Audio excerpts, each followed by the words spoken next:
Yang belum menikah, saya mau berkata, rencana Tuhan atas hidupmu, pernikahanmu itu terbaik. Asalkan engkau berjalan di dalam jalannya Tuhan. Ketika saya jatuh cinta, saya kenal dengan Yesus tahun 95. Waktu itu saya mau bunuh diri, hidup saya hancur, masa depan saya hancur karena dosa, salah pergaulan, salah memilih jalan.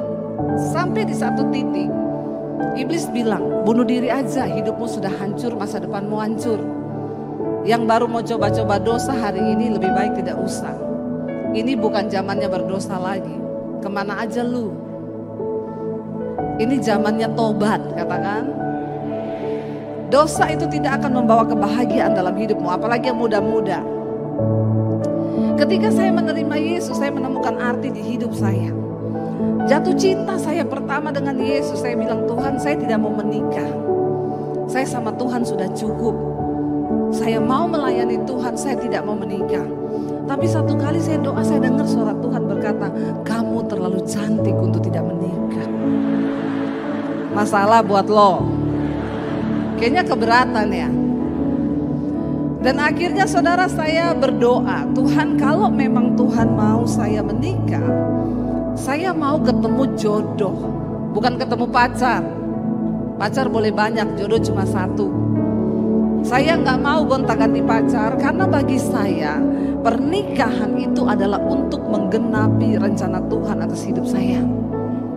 Kalau calon suami saya atau calon istrimu tidak mau menggenapi rencana Tuhan atas hidupmu, putus saja, bilang. Kenapa ya? Kok tertawa ya? Yang muda-muda, kalau engkau tahu pacarmu itu tidak cinta Tuhan, nggak mau ke gereja, tidak suka hal-hal yang rohani, putus saja dalam nama Yesus. Jangan engkau pertahankan. Saya cuma mau bilang sama saudara, cinta itu prep. Amin. Cinta itu prep, ya. Yang benar itu kasih. Ayo imani ayat ini, berkatakan ayat ini.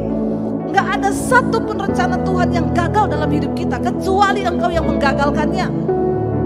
Buat yang muda-muda di sini saya mau bilang ya, jangan pacaran dengan orang yang tidak bertobat. Ya, jangan pacaran dengan yang tidak seiman, kata firman Tuhan. Ya, cari yang seiman aja, belum tentu seimbang. Ya, ada yang datang sama saya, Bu, gimana nih ya pacar saya itu begini-begini, putus saja saya bilang. Tapi saya sudah terlanjur cinta, Bu. Saya bilang, pren, makan tuh cinta.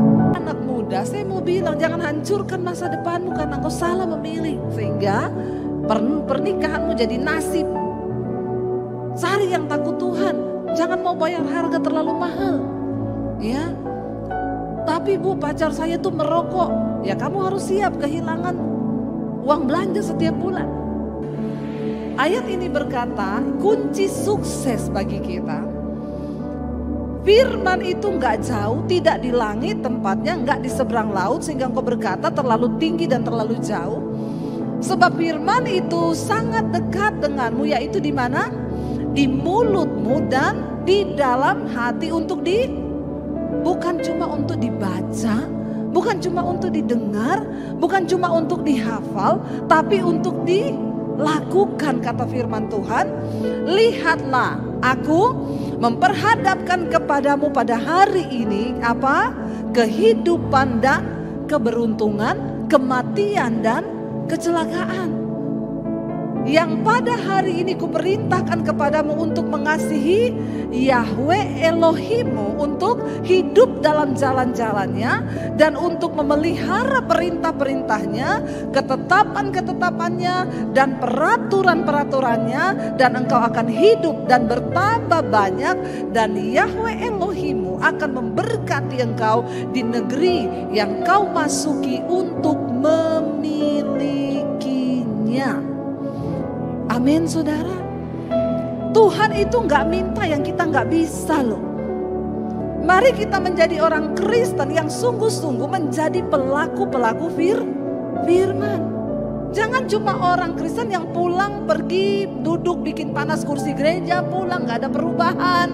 Hidupnya begitu-begitu terus, yang kepahitan tetap kepahitan, yang bersinah tetap bersinah, yang mabok tetap mabok, yang judi tetap judi, yang merokok tetap merokok, yang kata-katanya kotor tetap seperti itu. Bertobat dan berubahlah. Ayat ini berkata, hari ini Tuhan perhadapkan di depan kita, engkau mau stres atau berkat? Engkau mau diberkati atau engkau mau hidup dalam penderitaan? Hari ini Tuhan bilang, ku perhadapkan kepadamu ada kehidupan dan keberuntungan, tapi juga ada kematian dan kecelakaan.